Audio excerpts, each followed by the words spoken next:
تو جناب یہ بات تو ایک طرف ہے کہ انہوں نے مسلم سائنٹسٹ کو اور پوری دنیا میں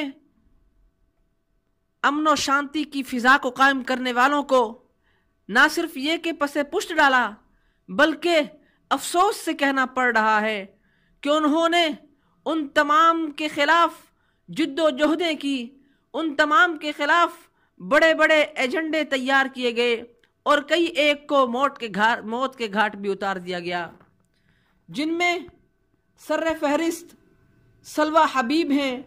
یہ کویت سے تعلق رکھنے والی خاتون محققہ ہیں۔ انہوں نے صہیونیوں کی جانب سے عالم عرب اور افریقہ کے خلاف تیار کیے گئے متعدد خفیہ سازشوں اور منصوبوں کو تشت اذبام کیا، نیز تاریخ یہود اور روتھس چلڈ کے بارے میں متعدد کتابیں لکھیں۔ انہیں ان کے رہائشی فلیٹ میں ذبح کر دیا گیا۔ یحییٰ المشد یہ دوسرے نمبر پر یہ مصر سے تعلق رکھنے والے ایٹمی سائنسدان تھے، بلکہ مصر کے جوہری پروگرام کے مؤسسین کے سرخیل تھے۔ نیز انہیں عراق کے ایٹمی پروگرام کا بابا بھی کہا جاتا تھا۔ ایٹمی ری ایکٹر کے بارے میں ان کی تقریباً 50 تحقیقی مقالہ جات موجود ہیں۔ انہیں 1980 میں فرانس کے شہر پیرس میں قتل کر دیا گیا۔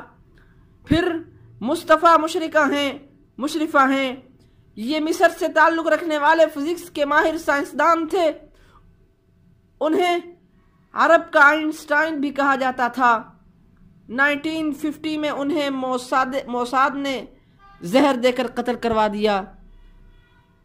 انہوں نے اس پر تحقیقات کی کہ ایٹمی طاقت کو میڈیکل کے شعبے میں کیسے کام میں لایا جا سکتا ہے۔ نیز ایٹمی طاقت سے بجلی پیدا کرنے پر بھی مختلف ایجادات اور تحقیقات انہی کی ہیں۔ انہیں بھی غداروں نے، انہی بھی مسلم دشمنوں نے، انہیں بھی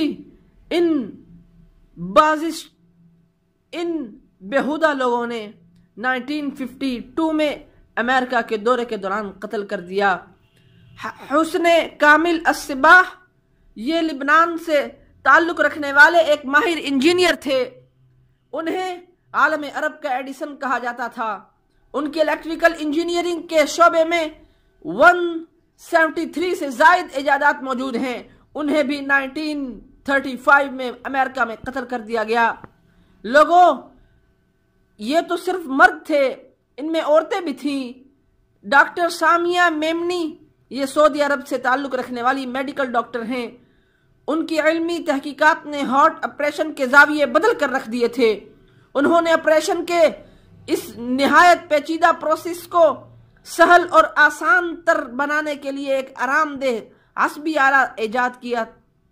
انہیں 2005 میں قتل کر کے ان کے ایجاد کردہ آلے اور علمی تحقیقات کے مسودات کو چرا لیا گیا۔ سعید بدیر یہ مصر سے تعلق رکھتے تھے اور میزائل ٹیکنالوجی کے شعبے میں ایک ماہر سائنٹسٹ تھے۔ بطور خاص راکٹ انجینئرنگ کے شعبے میں انہوں نے قابل قدر علمی تحقیقات مبہم پہنچائیں۔ کافی عرصہ جرمنی میں سیٹلائٹ فیلڈ میں خدمات انجام دیتے رہے۔ انہیں بھی 1939 میں قتل کر دیا گیا۔ لوگوں، میں پوچھنا چاہتا ہوں کہ بتلاؤ ان تمام کے قتل کرنے والے، ان تمام کے قاتل کون تھے؟ اس کے قتل کے ذمہ دار کون ہیں؟ آخر بتلاؤ تو صحیح، وہ امن و شانتی کی فضاؤں کو قائم کرنے والوں کو نوبل پرائز دینے نہ دینے کی بات تو